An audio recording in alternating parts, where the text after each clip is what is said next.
Hi,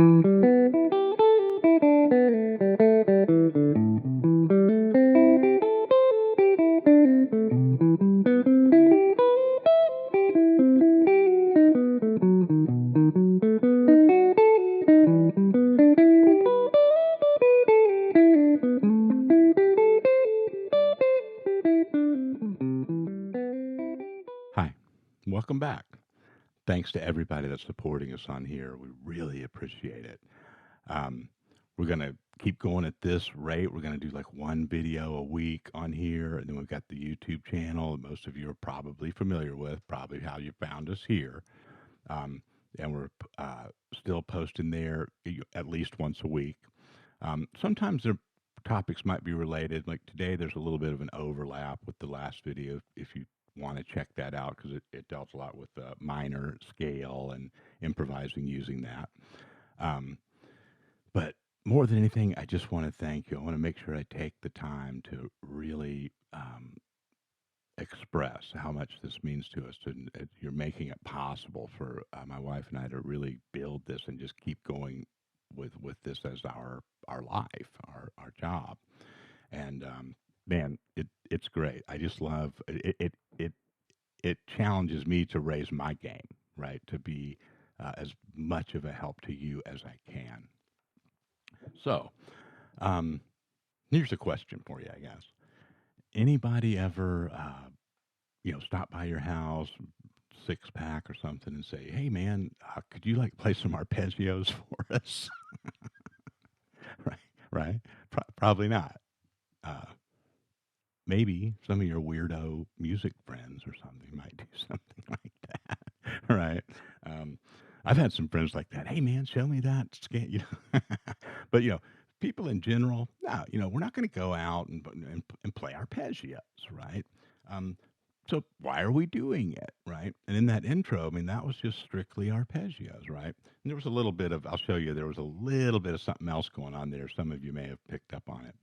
Um, but I look at it as ornaments, just ways to decorate things that we're already doing with our pentatonics and so forth.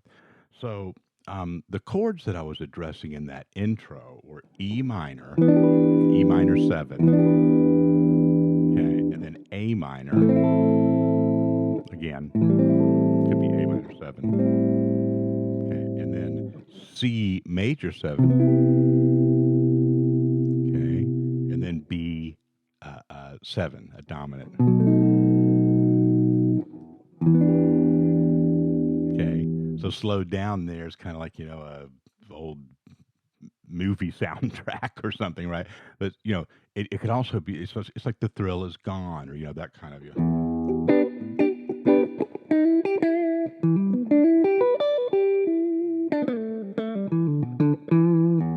Okay, so we're gonna want some pentatonic stuff in that when we really start jamming, right? Um, in kind of a rock blues way, in any style, really, you could use pentatonic, but that's certainly kind of that's our wheelhouse, right? We're gonna get in there, and how are we going to use arpeggios, along with that? Well, I've got all this tabbed out for you. Um, and we're not going to go through every piece of this tab, but let me put this one up for the E and you'll see kind of like where my head was when I created this. And now I'm having to like read my own tab, right, or whatever. But these are moves that I do a lot. I did a little bit of composition when I wrote this all out, because I wanted to find neat, ways of sliding to the next chord and things like that. And I'll talk about that briefly, how you can do that, for yourself. But let's just look at this one as an example. So E minor. Now I'm just going to go right up an E minor triad right there, right? Root, flat third. So it's E, G, B, the fifth, the five, the fifth. Okay. Then another root, another third. Let's see. Now that's E minor pentatonic, of course. So I marry those two together.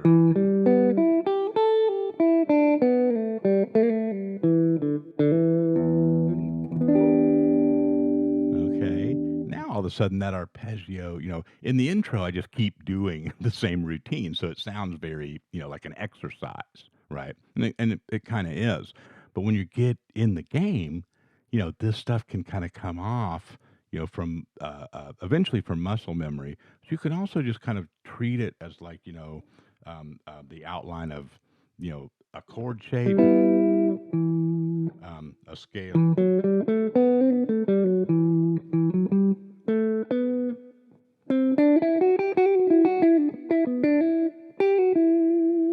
Okay.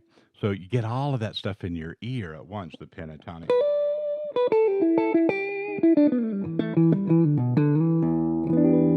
Now that's starting to turn into a nice little routine.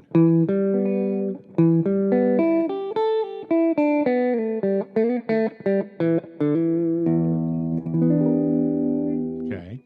Another one I did for the E minor was.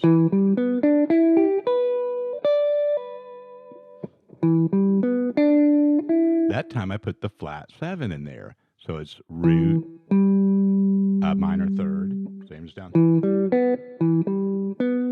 See, those three notes are the same, but then I went, that's that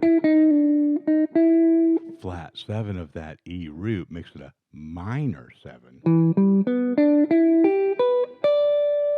Then went right up to that highest place that I could reach. And I ended up on a D. I could go.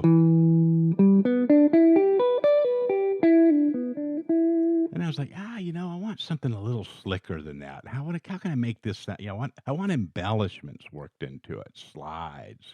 I'm not doing many bends on this video, but certainly slides and like what's going to make that just kind of move a little bit more. To, make it a little bit deeper.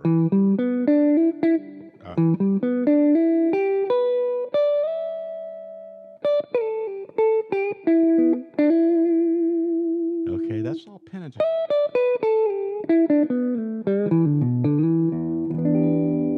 Right? Now this is where you take the time, turn the video off or whatever. Like there's a couple of use those examples in the tab, right? Of the E minor 7.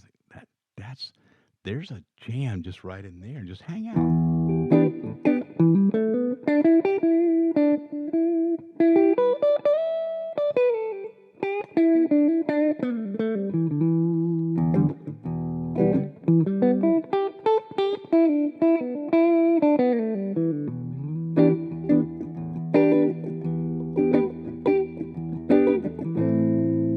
Okay, when you're good and ready, it's a cool thing about playing by yourself. You do whatever you want.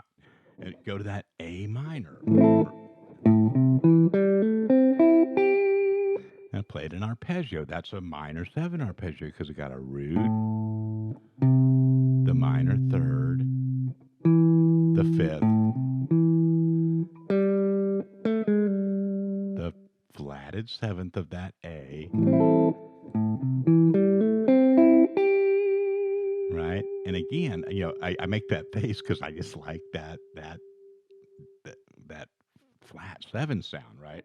And then go on up.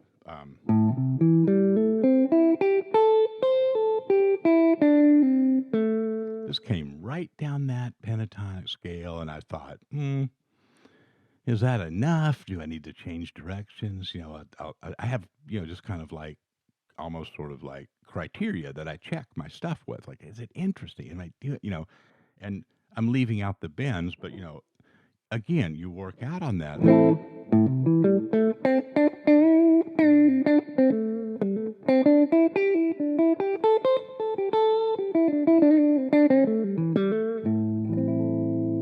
right.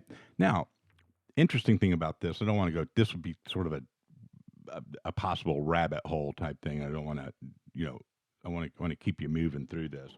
But, there's two kind of ways you can use the E minor pentatonic over those two chords as sort of like an overarching thing, right? Where to kind of stay in those notes.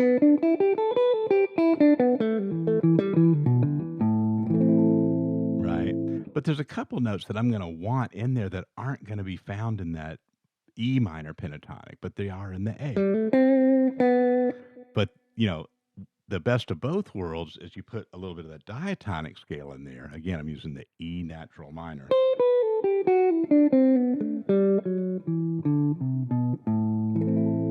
That's going to work over that, right? So we don't want to, try to, you chase too many rabbits, you don't catch any, right? So the main thing here is the arpeggios kind of bonding with the minor pentatonic stuff. Okay, and then for the C and the B, it's more arpeggio thinking, right? It's not, you can still use the other two relationships that I just mentioned: E minor pentatonic. Um, C major seven is the relative minor of the relative major of the A minor. There's a lot of overlapping, overarching things, and that um, primary scale.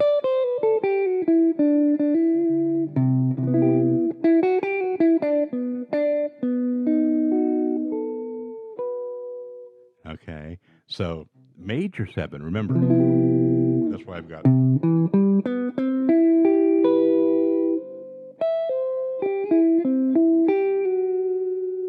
Okay, and that's all in the tab. When I drop that to the down to that B, I like that because it's right next door. And this is kind of, a good example of like if I were just playing these arpeggios.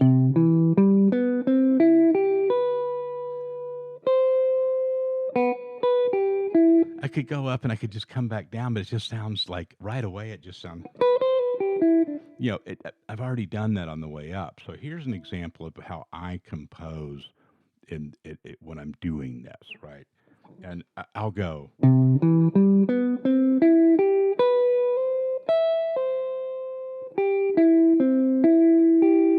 then just do a regular triad there. See, so I'm getting like I'm diversifying the sound of it.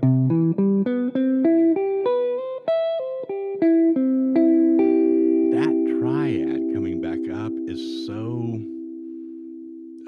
basic sounding. It's perfect to go. And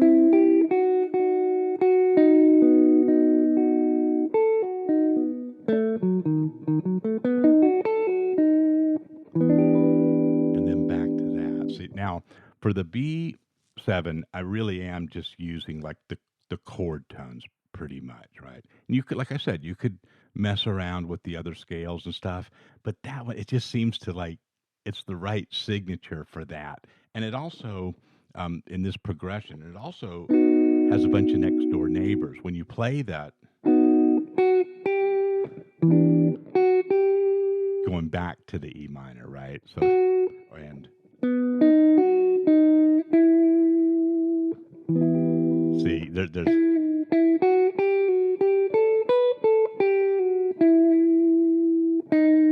that note's not in the E minor pentatonic or the E natural minor, but it's a chord tone.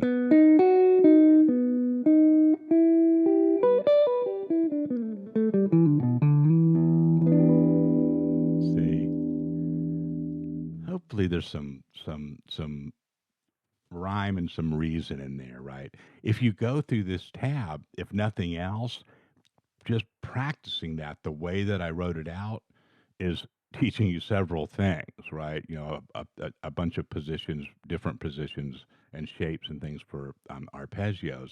But I also tried to set them up so that you get that feeling of like sliding right next door a couple times to the next chord. A couple times, I didn't. I put you through, more of a physical demand.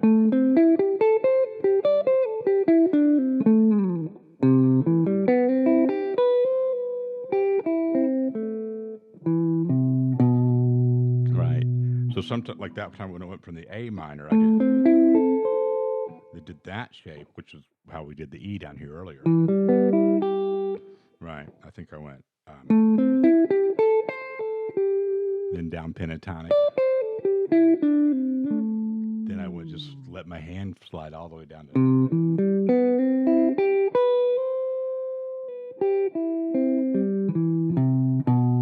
And then I gave you a nice little. Right. On the tab, you'll see that there's slides and hammers and pull-offs and stuff. Those are just the things that seem like they were real natural to me. change them up, do different stuff with that, and even change, like, what string, do different shapes and stuff. When you get in that at first, it'll be a lot of work if you're not used to this, but after a while, it's really fun because you know, the next day you come back and your hand just kinda does one of them, like, or a couple of them right in a row, and you're like, "Whoa, how did I do that?" And, that's when you know that you're really getting, the muscle memory and you're relaxed, right? You're no longer really kinda stressing over which note to play. You're kinda your body's really starting to know it, right? And trust your ear and all of the, usual, advice that you would get on Tao of Twang. Appreciate every one of you. There's just no way to express how, meaningful this is to Jennifer and myself. Um, I'll see you soon. Talk to many of you soon. Also, if you need anything or you just want to chat, send me an email. If you want to do some private sessions or whatever, it's all good. Take care. See you next time.